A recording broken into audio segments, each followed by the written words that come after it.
화려한 형태의 청자를 선호했던 고려가 저물고 유교를 이념으로 내세운 새로운 국가 조선이 시작됐다. 새 시대와 함께 고려의 청자는 쇠퇴하고 조선의 백자가 떠올랐다. 맑고 깨끗한 백자를 선호한 조선. 조선의 왕실은 경기도 광주에 국영백자 가마인 사홍원 분원 관유를 설치해 420여 년간 왕실 도자기를 만들며 조선 백자의 전성기를 이끌었다.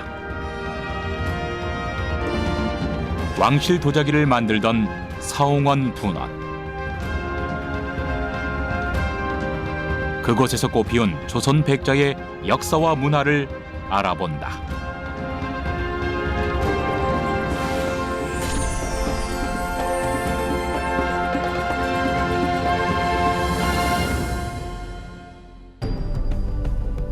충청남도 태안군 마도해역. 지난해 10월 수중 탐사에서 마도 4호선이 발견됐다. 600여 년 전 침몰한 것으로 추정되는 이 배는 수중 고고학사상 최초로 발견된 조선시대 선박이다. 분청 사기와 함께 침몰선 주변에서 110여 점의 조선시대 백자 꾸러미가 발견돼 눈길을 끌었다. 조선시대 백자는 다양한 계층에서 사용됐다. 왕에서부터 최고위층에서부터 최하위층의 그 천민까지 두루두루 사용되었다는 것입니다. 그러니까 백자의 경우에는 왕이 사용하던 것은 최상품의 품질이고 이제 계급이 이렇게 내려올수록 그 품질이 떨어지는 것이죠. 모든 계층이 그 백자라는 한 가지의 그 종류의 도자기를 다 이제 두루두루 사용할 수 있었다는 것이 조선시대 도자기 문화의 한 특징이라고 할 수 있겠습니다.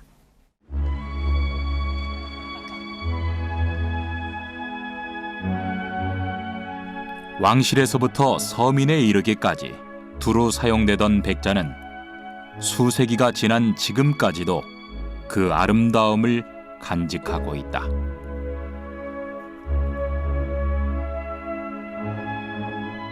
조선시대 걸작으로 평가받는 국보 제107호 백자철화 포도문 항아리는 철화 안료를 사용해 부수적인 장식을 생략하고 포도 넝쿨을 그려 넣었다. 조선 백자의 대표 유물로 18세기 백자의 회화성을 확인할 수 있는 백자철화 포도문 항아리. 그 문양이 아주 그 문인적인, 문기 어린 그런 회화와 같은 느낌을 강하게 주고 있고, 또 화면에 다른 장식, 부수적인 장치가 없어요. 그래서 완전한 백색 위에 그 포도문만 딱 남겨져 있어서 도자기이지만 도자기가 아닌 것 같은, 그리고 굉장히 여유로운 공간들 속에서 그 조선의 미를 한껏 보여준다고 할 수 있겠습니다. 조선을 대표하는 국보급 백자들. 그 속에는 조선이 추구하고자 했던 이념과 시대의 멋이 담겨 있다.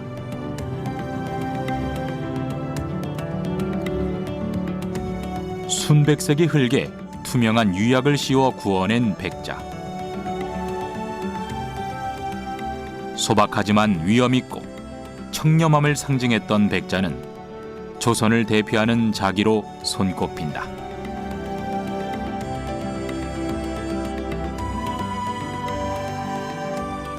유교 중심의 성리학이 지배하던 조선의 문화.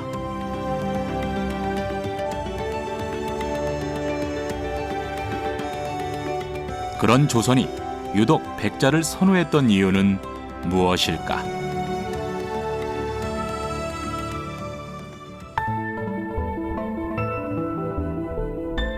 19세기 학자 이규경은 오주연 문장 전산고에서 백자에 담긴 청렴함과 결백함이 백자를 선호한 이유일 것이라 기록했다. 아주 순백에 장식은 매우 절제되어 있지만 최소한의 장식으로 최대한의 그 권위와 그 어떤 특징을, 미감을 잘 반영할 수 있도록 고려한 것이죠. 그것이 바로 조선 백자만이 가지는 특성이라고 할 수 있겠습니다.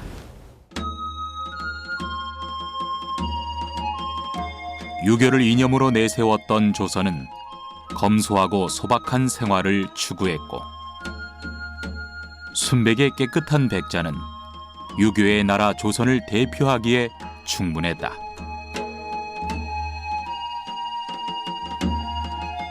그것은 조선 초기 사회를 이끌었던 사대부 양반층의 취향과도 맞닿아 있었다.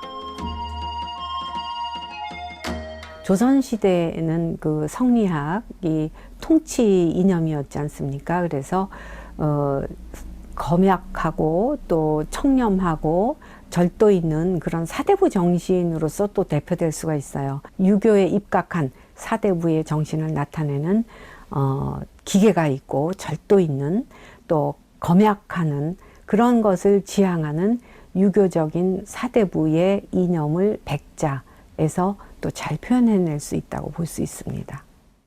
우리나라 자기는 토기에서 시작해 고려의 청자, 조선 초기 분청사기에서 백자로 변화하며 발전해왔다. 백자는 문의를 표현하는 수법과 안료의 종류에 따라 구분할 수 있는데 문의가 없는 순백자가 대표적이다. 또한 순도 높은 백자에 코발트 안료로 무늬를 그린 푸른 문양의 청화백자,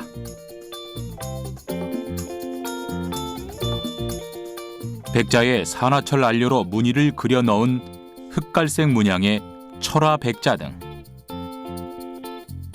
순백의 백자 위에 어떠한 안료로 어떤 문양을 그리느냐에 따라 뿜어내는 이미지가 달랐던 조선의 백자. 이러한 백자의 종류는 당시 시대적 상황을 포함하고 있다. 보통 조선 백자는 이제 무문에 문양이 없는 것이 많은데요. 아니면 왕실에서도 처음부터 이제 청화백자라 그래서 청화 안료를 사용해서 고급 백자들의 문양을 많이 그려왔습니다.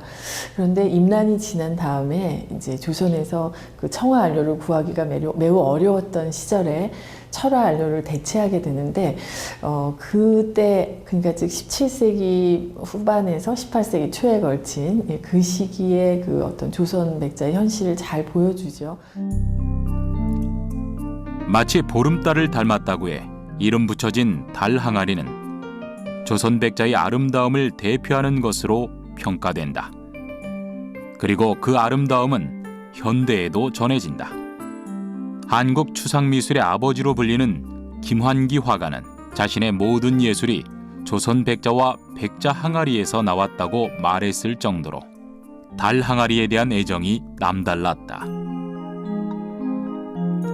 김환기 화가가 남긴 수많은 작품 속에 표현된 달 항아리. 달 항아리 작가로도 불리며 백자를 소재로 그림을 그리고 수집한 김환기 화가는 달 항아리에서 어떤 아름다움을 느꼈던 걸까?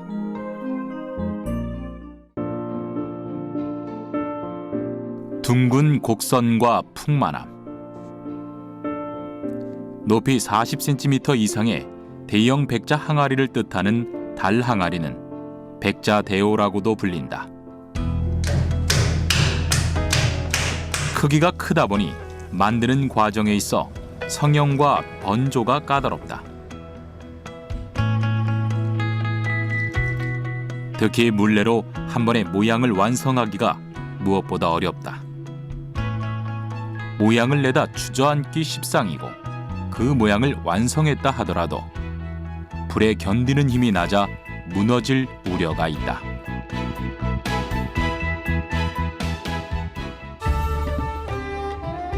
그래서 달 항아리와 같이 큰 항아리를 만들 때는 몸체를 반씩 나누어 성형에 이어붙이는 방법을 사용했다. 아주 두께가 일정해야지 불에 가갖고 딱 서 있지 한쪽이 두껍거나 한쪽이 얇으면 그쪽으로 쏠려요. 그러니까 약간 찌그러지는 형태도 나오고 또 가운데 붙이니까 거기가 또 좀 얇으니까 튀어나오는 형태로 나오고, 그러니까 불의 조화, 불 속에서만 할 수 있는 조화스러운 게 달항아리 기법인 거죠. 두 개의 몸체를 접합해 완성하는 만큼 달항아리에서는 이렇게 이음새 부분을 확인할 수 있다. 달항아리의 균형감은 전 세계에서 유래를 찾아볼 수 없는 우리나라 백자의 독특한 형식이다. 각기 다른 모습으로 조선이 추구하던 이념을 표현한 조선 백자. 그 순수함과 예술성을 귀히 여겼던 조선은 백자의 아름다움이 꽃피었던 시기다. 조선시대는 백자의 전성기입니다, 한마디로. 그러나 이제 각 시대별로 15세기, 16세기, 17, 18, 19세기에 각 시기별로 고유한 특징을 가지고 있어요. 예를 들면 그 시대의 그 백자를 사용하는 수요자의 취향이 바뀌기 때문에 그로 인해서 그 수요자가 원하는 그런 문양과 기형을 가질 수밖에 없었습니다. 그렇다면 조선 백자의 전성기를 이끌며 아름다움을 꽃피운 건 무엇이고 또 그 시기는 언제일까?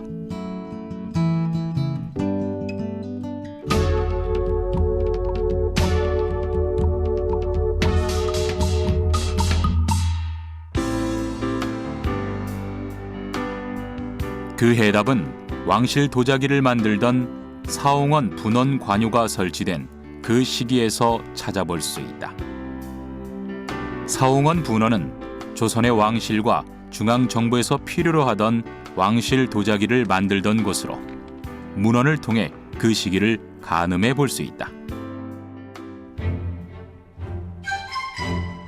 중앙 공남용 도자기를 감조하던 기관인 사홍방을 사홍원이라 계칭해 녹관을 두었다는 기록과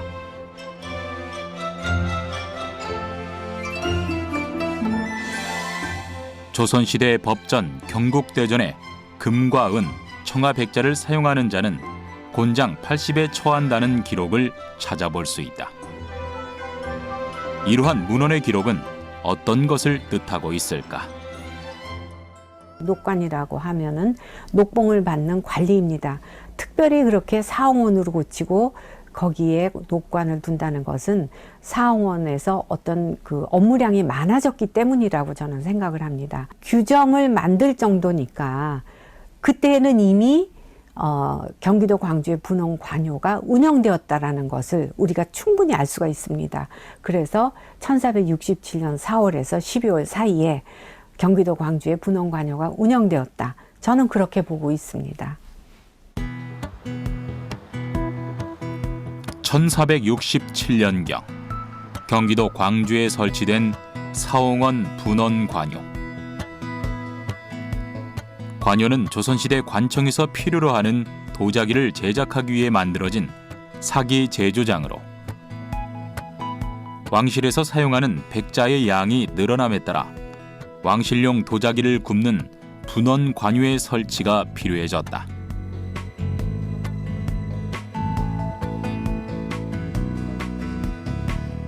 이에 사홍원 분원 관요는 왕실과 조정에서 필요한 백자를 생산 조달하기 위해 경기도 광주에 설치된 것이다. 이후 사홍원 분원은 약 420년간 왕실 도자기를 생산하며 조선 백자의 산실로 자리 잡았다.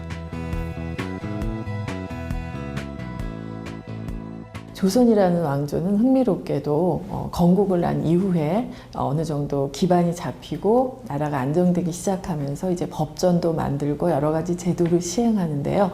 그 과정에서 특히 왕실의 경우 백자만을 쓰겠다라고 하는 그러한 그 자신의 제도를 천명을 합니다. 급기야에는 이제 관요라고 하는 걸 설치하게 되면서 백자의 제작과 또 여러 가지 공정을 관리, 감독, 또 납품 과정까지 다 관여를 하게 되죠. 그러니까 결과적으로 놓고 봤을 때 조선 왕실이 가장 양질 백자에 개입을 하게 된 것이고 또 왕실은 지속적으로 백자를 쓰게 된 것이고. 경기도 광주에 사홍원 분원이 설치되기 이전부터 이미 전국에서는 질 좋은 백자가 생산되고 있었다. 그런데 왜 사홍원 분원은 다른 지역이 아닌 경기도 광주에 설치된 것일까? 경상도나 전라도 쪽에서 올라 그러면 시간도 많이 걸리고 뭐 오다가 보면은 그 화적대 도둑도 한때 약탈도 당하고 깨지기도 하고 이래서 세조 때 광주 분원에다가 사홍원 분원을 만드는 거 봐서 여기서 제작을 한 거죠. 경기도 광주는 지리적으로 한양과 가까웠고 산과 강이 분포해 있어 수목 또한 무성해 땔감을 조달하기 유리했다. 이는 분원이 설치되기에 적합한 조건이었다. 하지만 사홍원 분원은 쉽게 한자리에 정착하지 못했다. 대체로 10년 정도가 지나면 주변 나무를 거의 잘랐었고 그러면 다시 수목이 무성한 곳을 찾아 이동해야 했기 때문이다. 그 흔적으로 경기도 광주 일대에는 무려 340여 개의 분원 가마터 유적이 분포해 있다. 이는 분원의 역사이자 발자취인 셈이다. 분원이 한 장소에서 요업을 시작한 후 약 10년이 지나면은 인근의 나무를 모두 베어 쓰게 되는데 그때마다 분원은 다시 뗄나무가 많은 곳으로 시설을 옮기곤 하였기 때문이죠. 고고학적 조사 결과에 따르면 분원은 동시에 일정 지역에서 여러 개의 가마가 집단을 이루고 운영되었다가 때가 되면 이사를 하였기 때문에 이처럼 광주에 많은 유적이 남게 된 것입니다. 땔감 조달을 위해 수목이 무성한 곳을 찾아 이동해야만 했던 사홍원 분원. 하지만 한번 이동할 때마다 막대한 비용이 발생했고 일대 산림이 황폐화되며 주민들과의 마찰도 끊이지 않았다. 그러다 제시된 것이 분원 고정론이다. 남한강변에 고정시키고 강원도와 충청도에서 뗄나무를 베어 뗏목으로 조달하자는 이른바 분원 고정론이 제기되었고 여러 차례 시행착오를 거쳐서 1752년 지금의 남종면 분원리에 정착하게 됩니다. 사홍원 분원의 마지막 가마터가 위치해 있던 분원리. 분원은 이곳에 정착해 강원도와 충청도에서 땔감을 공급받아 운영됐다. 이곳은 사홍원 분원이 땔감의 수급 문제 때문에 대체적으로 한 10년 주기로 계속 옮겨 다니는데 이곳은 1752년부터 분원이 마지막 문을 닫는 1883년까지 그때까지 약 130년 동안 운영되었던 그 현장입니다. 더 이상 수목이 무성한 곳을 찾아 이동할 필요가 없어졌기 때문에 사홍원 분원은 큰 규모로 시설을 고정할 수 있었다. 그리고 130여 년 동안 마지막 가마터인 이곳에서 왕실 도자기를 생산했다.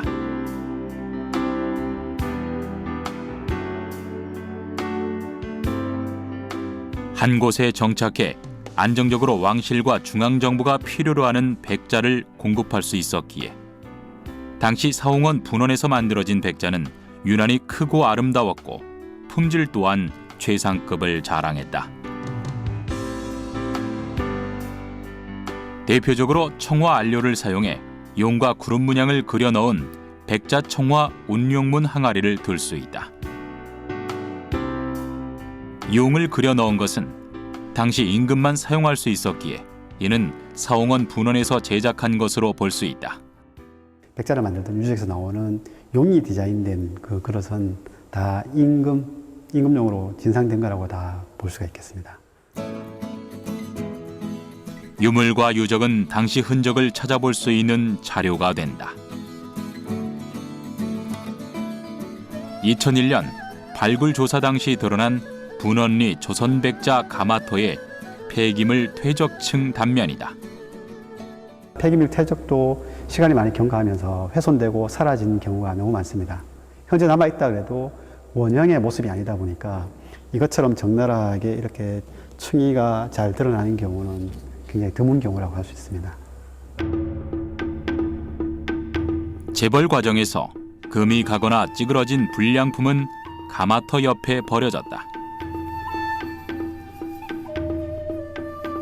버려진 도자기들은 세월을 거듭하며 한 겹 한 겹 쌓였고 그 흔적이 고스란히 남아 이러한 단면을 형성했다. 도자기 파편을 확인할 수 있는 퇴적층은 시대에 따라 달라진 백자의 양식 변화를 확인할 수 있는 자료다.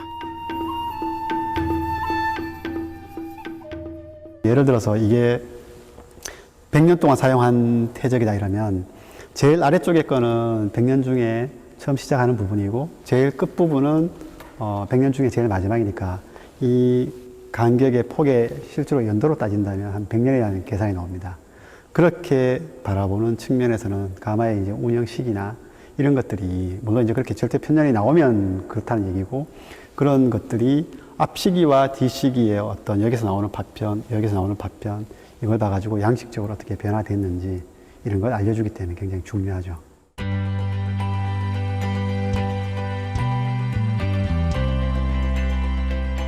사적 제314호 광주 조선백자 유호지는 당시 분원 가마터의 역사를 간직한 현장이다.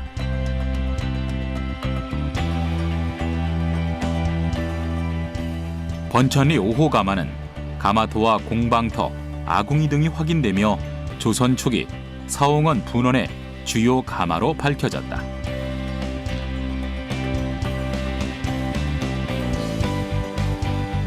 공방터에서는 백토를 수비하고 반죽한 다음 성형과 건조 등의 작업이 이뤄졌고 그것을 가마터에서 구원했다. 조선 초기 가마터인 이곳은 경사면에 축조되어 있는데 이는 불의 성질을 이용하기 위함이었다. 불이라는 성질은 낮은 데에서 높은 곳으로 올라가기 때문에 경사진 비스듬한 언덕에다가 가마를 조성을 합니다. 그리고 주 아궁이인 봉통에서 나무를 떼서 그 열기가 5개의 본조실을 거쳐서 이제 뒤에 있는 연기는 굴뚝으로 빠져나가는 전통 가마의 형식입니다. 그 가마 바닥에 보면 흙으로 만든 불기둥을 볼 수가 있는데요. 이것은 아래에서 올라오는 열기를 갖다가 골고루 전달하는 그러한 역할을 하고 있습니다. 발굴을 통해 확인된 번천리 5호 가마의 길이는 17m로 경사면에 축조된 단실 불기둥 요이다. 경사면에 반자로 길게 땅을 파 가마 하부 구조물을 조성한 후 진흙과 냇돌로 입구를 축조한 뒤 불길을 골고루 전달할 수 있도록 불기둥을 세우고 가마 지붕을 흙으로 덮어 완성했다. 또한 불구멍과 불창 구멍을 만들어 장작을 넣고 불꽃을 관찰할 수 있도록 만들어졌다. 계단식으로 이렇게 온도가 상승하게끔 약 뭐 보면은 그 경사도는 뭐 한 15도나 정도 보통 그런 식으로 해서 잡 올려서 이제 열이라는 건 위쪽으로 올라가니까 대부분 이제 이렇게 돌아서 열 끝내고 칸에서 끝내고 요 창살로 빠져서 다시 다음 칸으로 그런 식으로 소송이 되는 거거든요, 이렇게. 최상급의 왕실 도자기를 만들던 사홍원 분원. 하나의 자기를 완성하기까지 어떤 과정을 거쳐야 하는 걸까?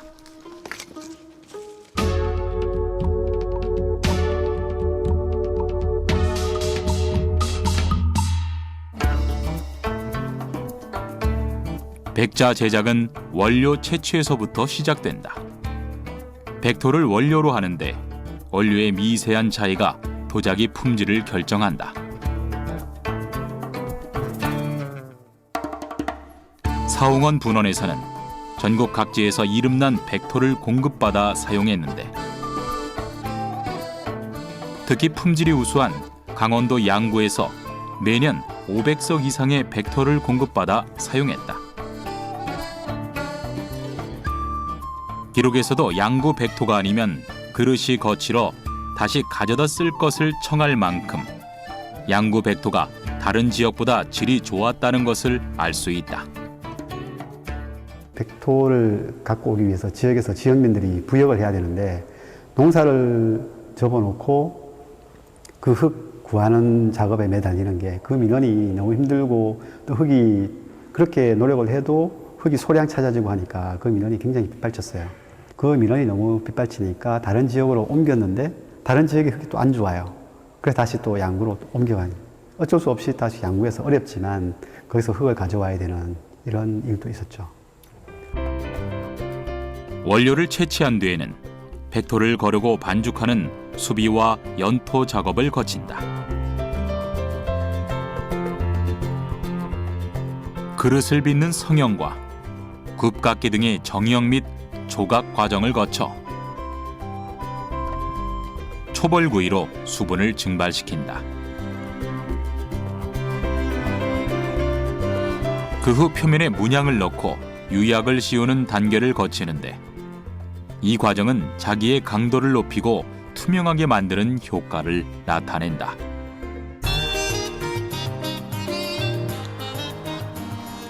유약이 씌워진 백자는 재벌구이에 들어가게 되는데 바로 이 재벌구이가 백자 제작에서 중요한 단계로 꼽힌다.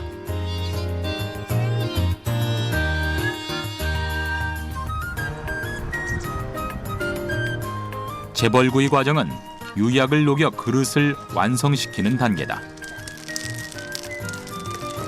가마 입구 부분에 위치한 큰 아궁이인 봉통에 가장 먼저 불을 지펴 열을 올리고 한 칸 한 칸 온도를 높여 소성해 나간다. 자기를 굽는 동안은 1200도 이상의 온도를 유지하는 것이 관건이다. 온도 낮거나 하면은 이게 덜 익어서 소리가 둔탁하게 나고 수분이 흡수가 돼요. 이렇게. 그러니까 완전히 이게 자화된다는 거는 새소리나 맑은 소리나 그런 거 이게 입자들이 녹아 붙는 온도. 그러니까 그 온도에 가야지 1200도 이상 가는 게 이제 자기라고 보통 말하니까 그 정도 온도가 가야지만이 말 그대로 도자기, 자기가 되는 거예요. 이렇게.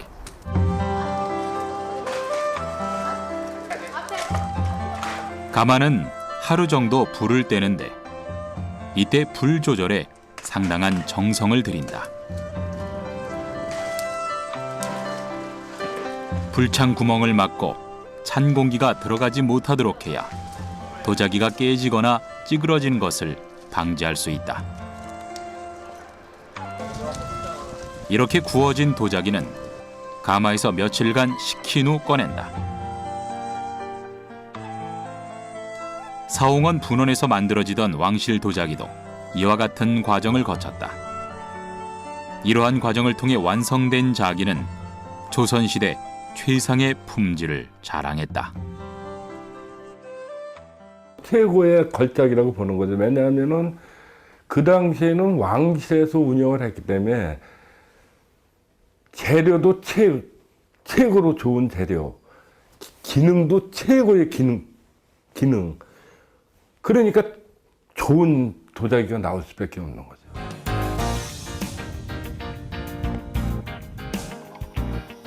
조선시대 최고의 재료로 만든 왕실 도자기와 일반 도자기는 어떤 차이가 있을까? 지난해 최초로 발견된 조선시대 수운선에서 모습을 드러낸 백자. 일상생활용기로 구성된 백자에는 굽는 과정에서 발생한 것으로 예상되는 흔적을 찾아볼 수 있다. 일반 도자기와 달리 왕실 도자기에서는 그러한 흔적을 찾아볼 수 없다. 이유는 갑발을 사용했기 때문이다. 갑이라고도 부르는 갑발은 내화토로 만들었는데 주로 궁중과 왕실에 사용하는 어기와 자기의 품질 보장을 위해 씌워졌다.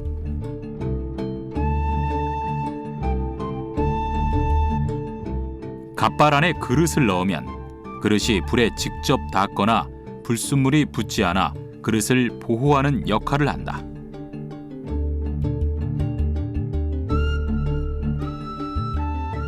그릇을 담은 갓발을 가마 안에 켜켜이 쌓고 불을 붙여 정성스레 굽는데 이 과정을 갑번이라 한다.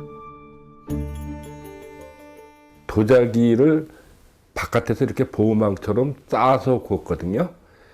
그게 최상급의 도자기예요. 나무를 하면 제티가 올라가잖아요. 그러면 갓발이면은 제티가 다 그 위에 앉아갖고 그렇게 구운 것만은 왕실에서.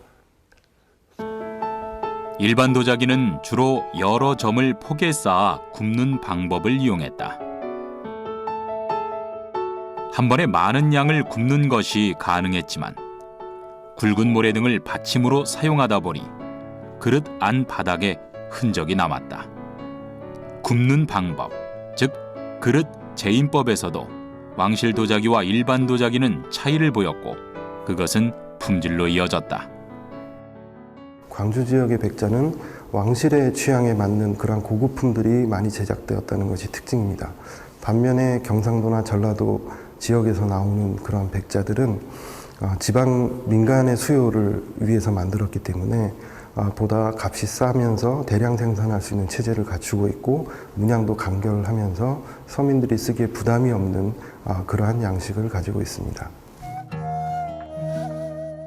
최고의 재료로 도자기를 빚고 갑번이라는 과정을 거쳐 최상급 왕실 도자기를 만들던 사홍원 분원. 그곳에는 수백 명의 도공들과 관리들이 있었다. 경국대전에는 사홍원 소속 380명의 사기장이 등재되어 있으며 전국에서 수많은 사기장이 왕실 도자기 제작에 동원됐다. 전국의 사기장은 3년에 한 번씩 분원에 들어와 노역했는데 그 수가 1140명에 이르렀을 정도다. 380명씩 3개의 조로 나누어서 광주에 있는 관유에 번갈아 가면서 입역을 하는 체제로 운영이 됐던 것 같습니다. 그래서 도자기를 만들고 1년 동안 도자기를 만들고 나면 2년 정도는 돌아가서 이제 자기의 생계를 유지하고 또 다시 3년이 지나면 와서 1년 동안 일하는 그러한 시스템이었고요. 그렇게 인력을 장적이라고 하는 목록을 만들어서 380명의 인력을 계속 관리했던 것 같습니다. 특히 사홍원 분원이 정착하던 시기, 전문 사기장을 비롯한 분원의 장인들과 공사군, 허벌군 등은 일시적으로 분원에 머물지 않고 분업 체계를 갖추기 시작했다. 그리고 분원 주변의 마을을 형성해 생활하면서 분원 전속 장인으로 정착하게 된다. 점차 운영이 효율화되어 조선 후기에는 분원 장인의 수가 늘어나고 대부분 광주에 정착하면서 분원 주변에는 1천 수백 명의 장인과 식솔들이 큰 마을을 이루고 있었다고 합니다.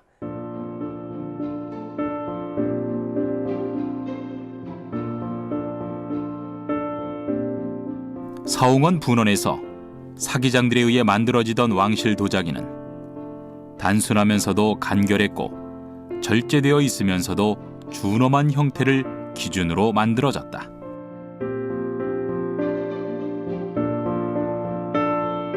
분원은 사홍원에서 파견된 관리에 의해 관리되었는데 이는 제작한 어기의 상태를 감독하기 위함이었다.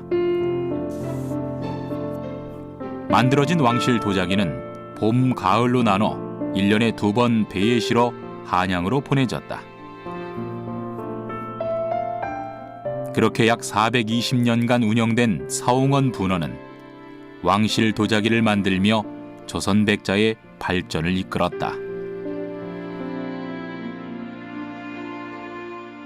왕실 궁궐 중앙관청에서 소용되는 모든 도자기였고요. 또 외국 사신이 왔을 때 선물로 주는 것도 조선의 도자기였습니다. 그래서 국내외로 이 도자기의 수요량이 엄청나게 많았기 때문에 분원 관요가 설치된 후에 그 영향력이라는 것은 대단했습니다. 1752년 분원이 정착하고 파견된 사홍원의 도제조, 번조관 등을 기리기 위해 세워진 사홍원 선정비에서도 당시 분원의 영향력을 확인할 수 있다. 특히 좌의정과 영의정을 역임한 채제공이 분원 도제조로 파견됐는데 이는 당시 왕실에서 분원 관요를 얼마나 중요하게 생각했는지 알 수 있는 부분이다. 도제조는 사홍원의 그 가장 핵심적인 책임자입니다. 책임자이지만 그렇지만 겸직이기 때문에 그 도제조의 신분은 일품 이상 관료입니다. 그럼 주로 이제 우의정, 좌의정, 영의정 중에서 누가 이제 주로 이제 영의정이 되는 경우도 있지만 주로 이제 겸직을 하게 되고 제조 같은 경우는 2품 이상 관원 중에서 관리 중에서 임명되는 경우가 있습니다. 선정비의 이름을 남긴 관리들과 달리 직접 흙을 만지고 가마에 불을 지피며 그릇을 만들던 사기작. 도공들의 이름은 어디에서도 찾아볼 수 없다.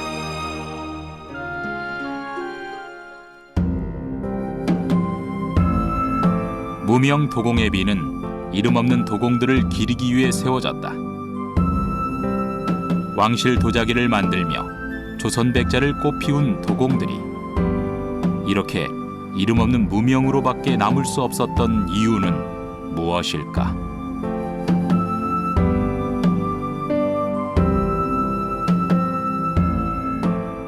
조선시대 때 그 일본 사람들이 우리 도공들을 끌려가면서 그 도공의 이름이나 뭐 주소, 지금에 말하는 주소죠. 옛날 같은데 기록에 남긴 거를 유실을 했어요. 그래서 그분들의 이름을 아무도 아는 사람이 없고 몰라. 그래서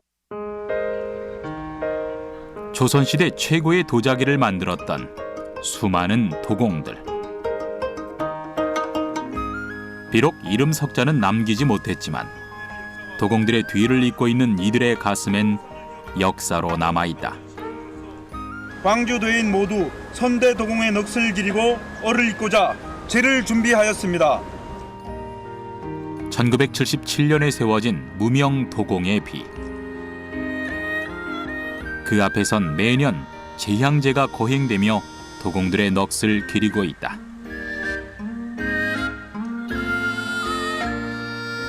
비문에는 도공들을 기억하고자 하는 마음이 담겨 있다. 지금도 귀 기울이면 백자 항아리 매무새 하나에도 어질고 착하고 또 슬기로웠던 수천 수만 명 무명 도공들의 숨소리가 들리는 듯하다.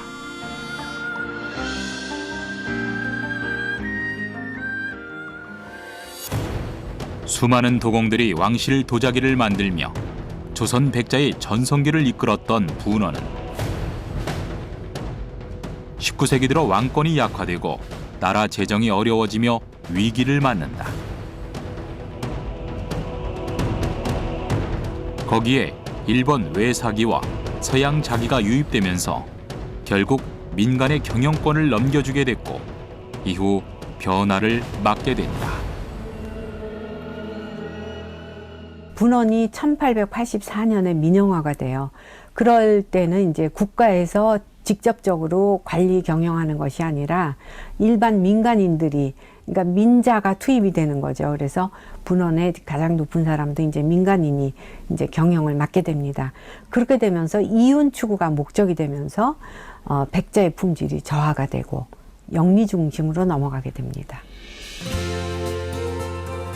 민영화 초기 분원의 도자기는 전국적으로 인기를 끌며 성황을 이뤘다. 하지만 상인들의 영리축으로 전통과 예술성을 잃어갔고 겨우 명맥을 유지하던 분원은 결국 쇠퇴하고 만다. 민영화된 분원은 1897년 번자회사로 개편하고 시장을 전국적으로 확대하는 등 노력도 하였습니다마는 점차 기울어가는 국내 정세와 산업화된 일본 도자기의 수입 공세를 이기지 못하고 20세기 초 문을 닫게 되었습니다. 왕실 도자기 제작을 위해 설치됐던 사홍원 분원. 최고의 재료와 최상의 방법으로 왕실 도자기를 만들며 조선 백자를 꽃피웠지만 분원은 결국 역사 속으로 사라졌다.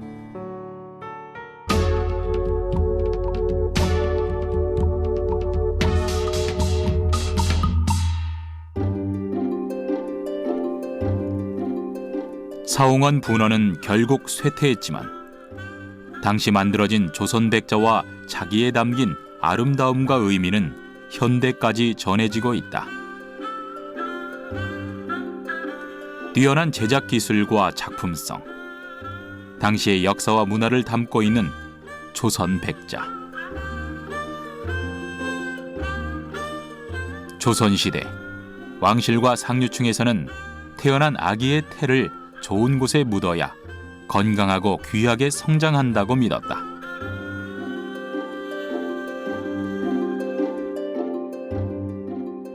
아기의 태를 담는 태항아리를 태호라 하는데 무늬가 없는 순백자를 태호로 사용했다.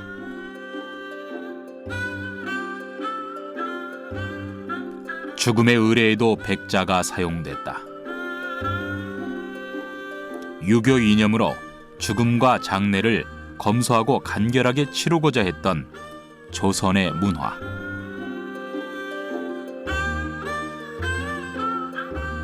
내세에서도 복락을 누리기를 기원하는 마음으로 함께 묻었던 명기를 비롯해 무덤 안에 넣는 부장품에도 단연 백자가 사용됐다.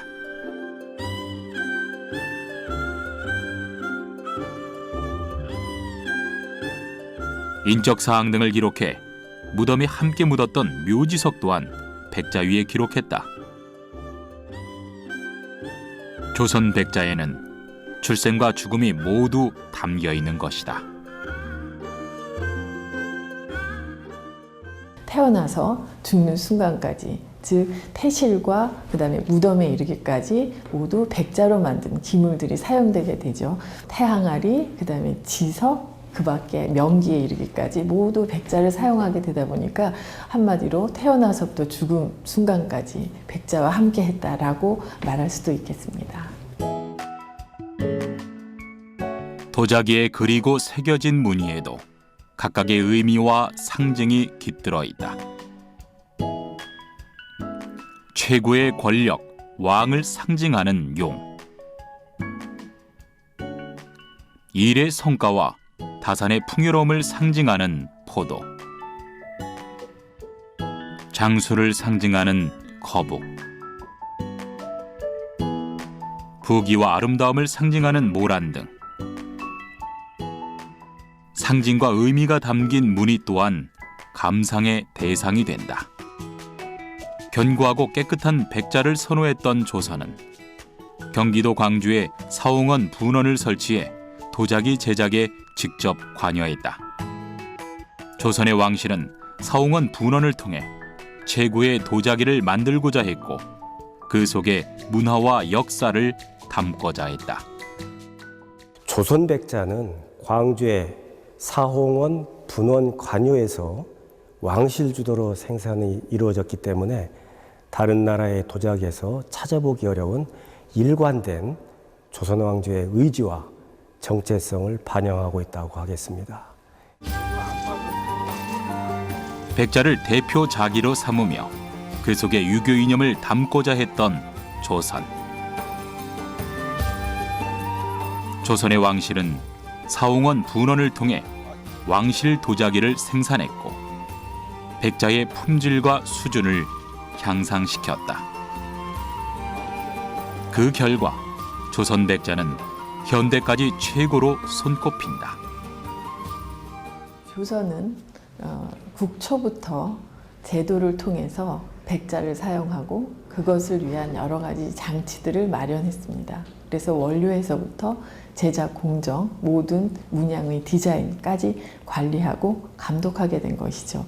그러다 보니까 결국 백자라고 하는 것은 조선에 있어서 왕조의 이상을 그대로 구현하고자 했던 최후의 마지막 요체가 아니었던가 싶습니다. 조선의 의례, 또 조선 왕실에서의 일상생활, 왕비의 생활, 또 궁궐에서의 어떤 그 일상적인 모습, 일반 서민들에서 천민에 이르기까지 그 일상의 단면을 한꺼번에 보여주는 것이 백자입니다. 그래서 조선 왕조의 역사를 완벽하게 이해하려면 정치사, 뭐 경제사, 사회사 이런 것도 중요하지만 그것을 단면적으로 꿰뚫을 수 있는 것이 조선 백자를 우리가 완벽하게 이해하는 것, 그것이 지름길이 아닐까, 저는 그렇게 생각합니다.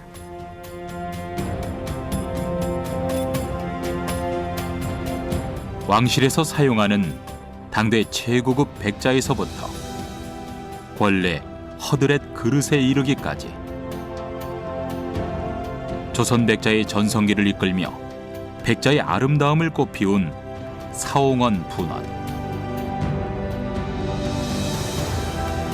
분원은 조선 백자의 역사, 그 중심에 자리하고 있다.